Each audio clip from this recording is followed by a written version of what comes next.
Well, the death of Charlie Kirk and the threat against Lieutenant Governor Gilchrist, just some examples of the increased political discourse happening in our country right now. Many people are feeling the tension, the frustration, and anger from both sides of the political aisle. So how do we try to move through all of this discourse? Well, joining us to talk about it is a political science professor at Oakland University. David Dulio is joining us. David, thank you so much. Let's just kind of look into history for a little bit here and talk about the fact that political violence is not new in the country, but certainly is something that seems to be more escalated right now. Well, good morning. Thank you for having me. You're totally right.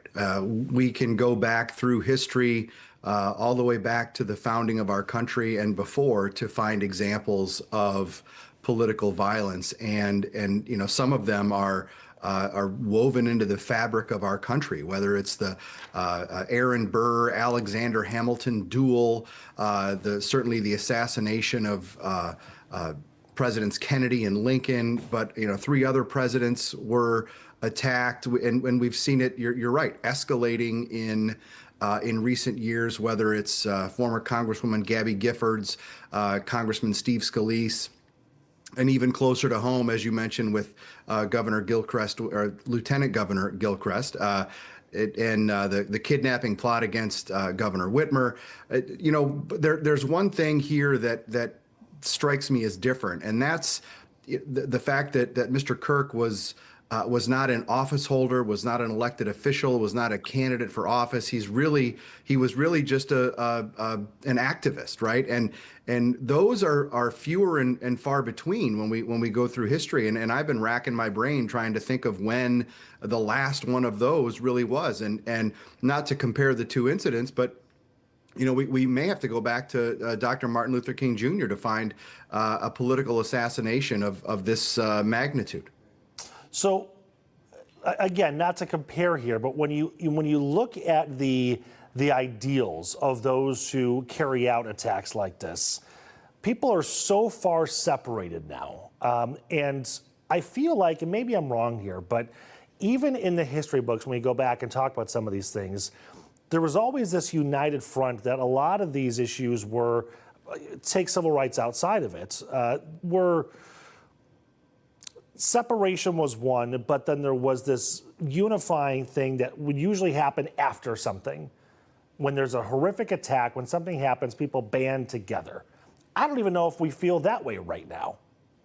I think you're right, and I think that is really driven by the kind of information environment that we're living in. And I would imagine that throughout history we could have found some fringe elements that cheered the assassination of Abraham Lincoln or John F. Kennedy, right? I mean, I think, and undoubtedly there were, but they're not as front and center as they are today with social media. And, anybody can go on to Twitter or Facebook or pick your platform and find, these calls for celebration over the assassination of somebody, which seems to be just because of their views. It's interesting you bring that up too, because of the availability of the information. I have this conversation in my circles all the time. Are we a lesser society now, or are we just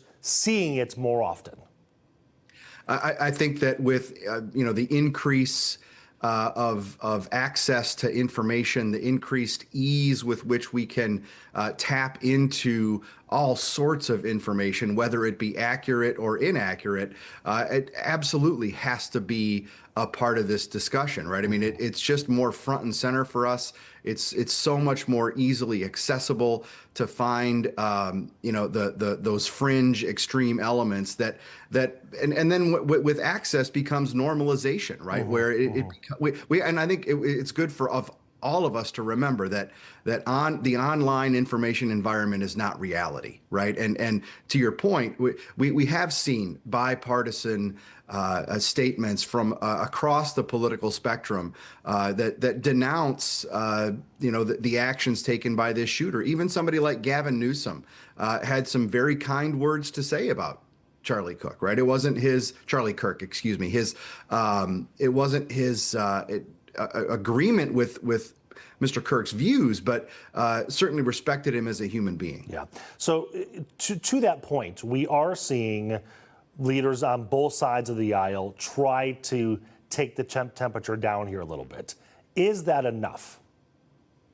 No, it's not. And I think that, maybe we're at a point now where, or maybe the circumstances have finally crystallized for folks. But, how many times have we seen the reaction of, hey, this is bad, and we have to denounce violence. And, we are in a time where we need leadership. We need leaders to step forward and talk to the American public in a way that is different. And I think it all starts with the bases on both political sides, right? Where extremism or rancor is often rewarded and incentivized on social media. I think that's where it starts. I think we need leadership where both sides call out their political base when they see something unseemly. I'm curious, I'm a professor at OU as well, so I see some of these conversations at a much different level with the students there. What has your experience been with how the younger generations are seeing what's unfolding right now? Well, I think that they're in a rough period, and I think that one thing that is concerning, and certainly, and this having been around OU's campus, right? We're not in this cauldron on campus at OU, but we are seeing some evidence, some empirical evidence that political violence is found to be more acceptable by young people these days than in the past, and I think that's a concern. That's the problem. It's been normalized. Yeah, absolutely, and beyond, it's okay. It's to the point now where it's almost encouraged, right? Or yeah, that's a good solution to this problem of, hey, somebody has a different opinion than me. Gotcha. Okay, David, thank you so much. I do want to point out we're just getting some potential breaking news. President Trump is on the Fox network right now, and he may have alluded that the suspect may be in custody. So it'll be interesting to see what happens here, if that's true, and then how this changes. Do you think that with the suspect being in custody, do you think that if we start to understand a little bit the motivation, that might change the conversation or help the conversation? First of all, I think it's really good news that somebody has been detained and is in custody. It went on for a long time. I think we often make assumptions about somebody's motives, and that can be dangerous, right? As you know, right? We never want to make assumptions. It can work out poorly. So I think that let's see what is uncovered and take it from there. Right. Okay, David Julio, thank you so much for your time on this Friday morning. We appreciate it.